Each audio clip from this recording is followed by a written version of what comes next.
আইডিটির মধ্যে চলে যেতে হবে।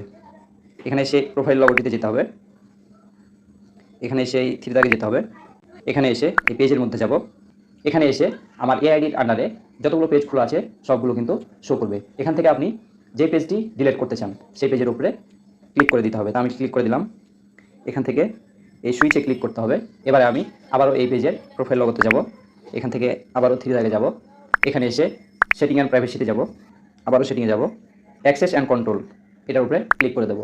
এখানে এসে দেখতে পাচ্ছেন deactive page, unpublish page, delete page. যেহেতু আমরা পেজটি পার্মানেন্ট ডিলিট করে দিতে চাচ্ছি সেজন্য এই ডিলিট পেজ অপশনটিতে ক্লিক করে কন্টিনিউয়ে ক্লিক করে দিতে হবে। এবার এখান থেকে একটা উপায় তাদের বলতে হবে, টেলাস ওয়ে, যে কোনো একটি উপায় দেখাতে হবে ফেসবুককে। এখান থেকে আমি একটি অপশন সিলেক্ট করে দিচ্ছি, I have a privacy conference. এবারে কন্টিনিউয়ে ক্লিক করে দেবো। এবার আবারও কন্টিনিউ করব। এবারে আপনার আইডি পাসওয়ার্ডটি এখানে দিতে হবে।